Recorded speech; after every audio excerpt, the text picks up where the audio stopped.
I have been waiting a very long time to be able to talk about. Something long overdue finally happened this week. This guy. But you may not know about it because WWE did it literally in the dead of night without any fanfare.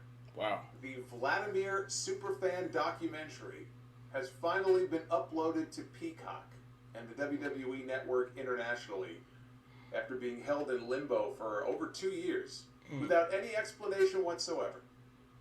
And for those who don't know, Vladimir, his full name is Vladimir Abuzaid. He's been a fan of pro wrestling and a fan of WWE for decades. And if you ever attended any shows here in New York City, especially at Madison Square Garden, or you watched them on TV, whether it was a house show, a Monday Night Raw, a pay-per-view, it didn't matter. I guarantee you that you have seen Vlad in the crowd at least once. He was unmistakable, usually with the tank top. He was built like a wrestler. He kept himself in great shape. He had the glasses, always with a smile on his face, and almost always in and around the front row. He was one of these... Yeah, I remember that. Because I remember the early 90s, might have been in the late 80s. This man, I don't know how he did it. He was at every event in the front seat, rough with it. Just like later on, you saw, people probably forgot about this, but you see the guy that was dressed like Hogan at every pay-per-view. He was right there in the front row. But this dude, yeah, he was he was at damn near every event. So I remember that. I was like, that's that same dude, like the pay-per-views and everything. He was right there. Fans that you would see and you would think to yourself, how the hell does he always keep getting the same seats? How is it that he is always in the front row? And what does he do for a living that he can afford to always be in those seats? Or does he have some kind of hookup in WWE? Those tickets are expensive, boy. Well, the documentary does not answer this question, but we do have an answer now as to how him and all these other guys that you would see in the front row at every show, how they got their seats. So Mike Johnson answered the question on PW Insider.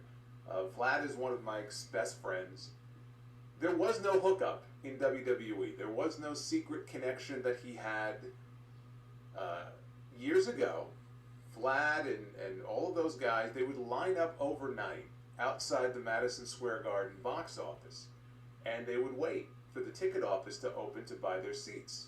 And because the staff who worked there, they came to know them after a while, you start seeing the same faces over and over again, the box office set them up and allowed them to buy a block of the same seats every month. Wow.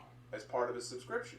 So all they would have to do is just drop by and pick them up, and they basically owned those seats as long as they wanted them.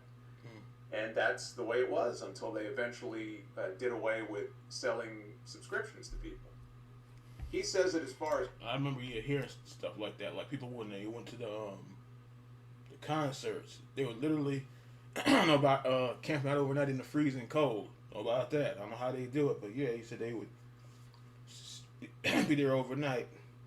They want them Chili Peppers or the Nirvana tickets or whatever. They're gonna get them. It's all night long in the freezing cold with it, freezing your ass off with it. I was like, they wanted them tickets bad. Pay-per-views, it was always a matter of being at the Ticketmaster outlet the day that the show went on sale, and just being lucky. And later on, the WWE would hand out flyers at the events for fans to pre-order tickets. Vlad and them, they would send someone from their group to that show to get the flyer, and then immediately leave to go to whatever the main post office was in that city, wherever they would be, and they would overnight mail the ticket order to the arena, so it was there by the next morning. So that's how they did it. You know, they had to put the work in. It wasn't easy, but they put the work in, and you've obviously got to have the money to pay for it. These were not comp tickets, but that's all it was. You know, he was just a super passionate fan of pro wrestling who spent and still spends his money to attend as many shows as he possibly can. And in the movie, he says people for years, they thought that he was Vince McMahon's personal trainer or that he was Vince McMahon's bodyguard, and that's how he got the seats. But no, those were just urban legends. In the documentary, they actually show footage from a house show. It was back in October of 1986. And it was Roddy Piper hosting a live edition. He was way back there. And Bobby Heenan tells Piper that, you know, you're not Mr. Popularity, you can't find a tag team partner. And Piper brings a fan up to the ring on the apron, and he asks him, who should I pick as my tag team partner? And the fan says, Hulk Hogan, and the fan was Vladimir. And they have footage of this. They have all kinds of footage of him in this documentary. But he tells him, you should pick Hogan as your partner, and of course MSG explodes. And that was the main event for the following month at the next Garden show. But he is so recognizable over all these years. Even the wrestlers know who he is. They see him in the crowd, they go up to him, hey Vlad, what's going on?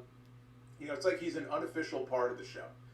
And the nicest guy that you'll ever meet. Even though we both live in New York City, we probably went to a lot of the same shows at the Garden. The first time I ever met Vlad was in New Orleans. It was actually on Bourbon Street when I was there for WrestleMania 30. So he could be a wrestler. He's a big dude. New York City events that you would see him at. In 2019, WWE began filming a documentary on him and his life called Superfan. And then in 2021, obviously COVID hit in 2020. In 2021, they released a trailer for the documentary. I think actually at WrestleMania that year was the first time we saw the trailer. It was supposed to be released later that summer. I ain't subscribed to the network in a long time. I know they changed it around since then.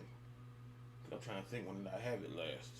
Cause I remember back when they had the thing on TV, the 24/7, before the network was even started. But I ain't subscribed to it in a while. But cause they said that they changed a lot of videos, edited a lot of stuff. A lot of stuff got taken down. So it's totally different now. I don't know what the hell they did, and it's on a different company now. What is it called? The Peacock thing. So they changed around a lot of stuff. So for whatever reason, I gotta see that, it was never released. That documentary. But what was frustrating about it is that there was never any explanation given as to why. There was never an update. There was never a new release date given. It'd be one thing to say, hey, we're working on this project and we don't have a lot of details yet, and then, things just sort of fall into a black hole. But when you actually announce it, and you put a trailer out, you put a date out for it, and then just radio silence, it's very frustrating. And so they just shelved it. And it was never spoken of again.